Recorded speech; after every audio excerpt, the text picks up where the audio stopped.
Infidelity is not negative and it doesn't come from the devil. Infidelity is a product of social interaction, especially when people forget the structural principle of the Bible.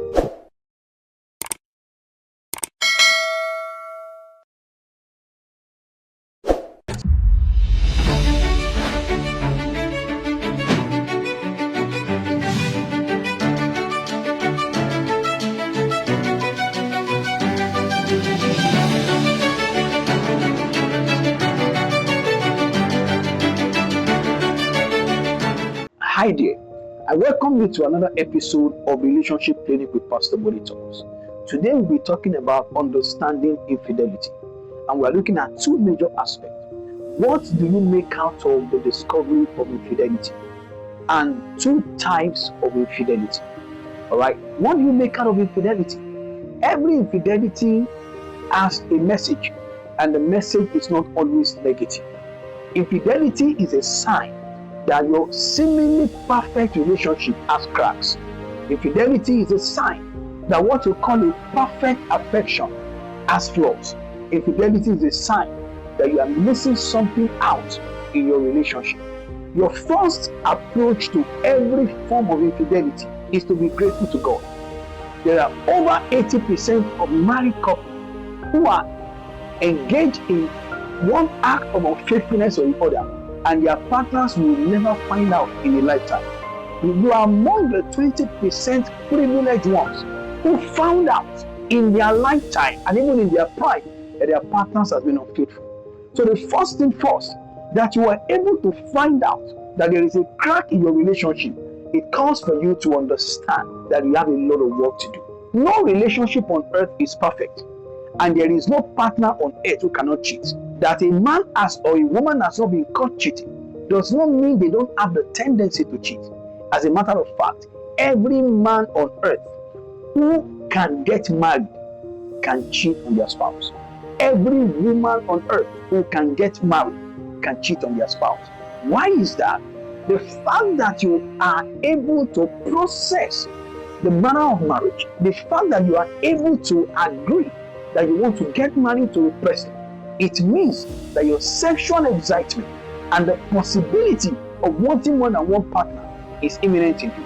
And so what do partners do in marriage that ensure that they don't fall into unfaithfulness is self-discipline and self-control. If you found out that your partner is unfaithful, you need to be grateful to God that you are privileged to discover this secret. Now, what do you do next? Understand the meaning of the crack. Is it something you need to work on? Is it something you need to run from? Is it something you need to improve on? There are 4 kinds of infidelity, and I'll be addressing 2 in this episode. The first source of infidelity is carelessness. You're married to your spouse. In less than 6 months, you got a job in Abuja. Your spouse is living in Lagos. And then he travels down once or twice in a month for you to be together as husband and wife. Your spouse is working in Lagos. You and your children are living in Ibadan. And then so you do weekend husband. That's already a reason for infidelity. Marriage was not designed for husband and wife to live apart from each other. And you see, the society we live in is so complicated that there will always be one person at your workplace who is your best friend, male or female, who talks to you and spends time with you. The moment of unfaithfulness is always sudden. The path to unfaithfulness is always gradual. No infidelity happens suddenly, but the process of build-up is always there. You can always see the crack. The moment you begin to see a disconnect from your spouse, you know something is wrong. And so for you to discover, you must know primarily, I hope I am not careless in my relationship. I hope I am not careless in my marriage. There are couples today that even as a marriage counselor is very disappointing. We beg both of them to have sexual relations, husband and wife. And there are always, like a man of God said, that people who are not married long to have sex with each other, and those who are married do not want to have sex with each other. The moment you begin to withdraw sexual intimacy from your spouse, you're knocking the door of infidelity. Sexual reaction for a man is usually different from that of a woman. A man is sexually ready every 24 hours. And if you are the type of woman that believes that my husband loves sex too much, he doesn't need sex every day, you're knocking the door for infidelity. The man may be godly, the man may be responsible, the man may be God-fearing. It doesn't exempt him from the temptation of infidelity. I am here to find a man of God who prays in tongues like fire and can withstand the temptations of infidelity.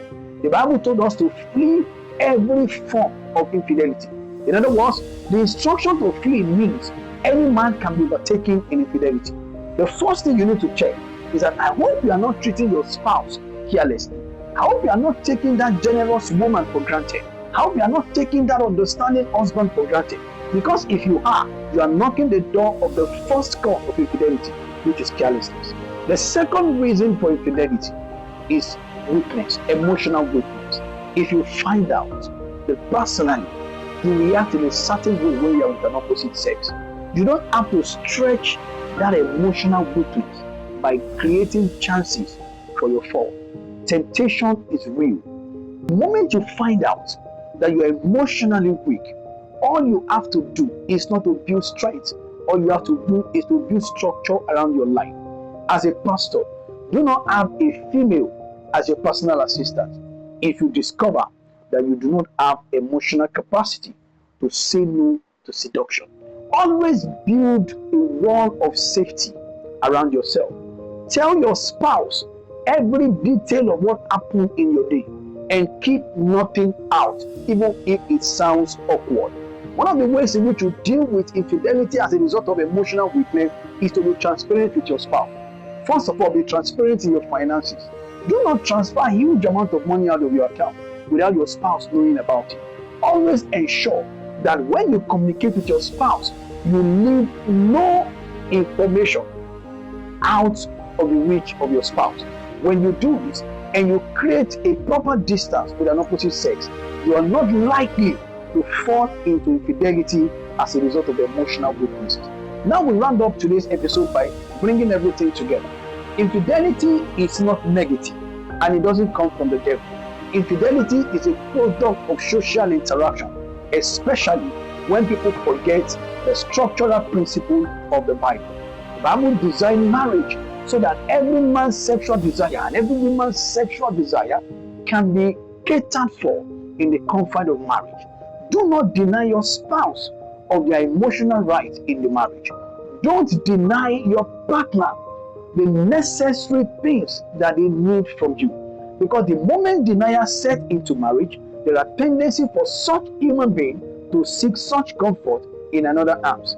And do not be mad at your spouse when you found out that they are unfaithful to you.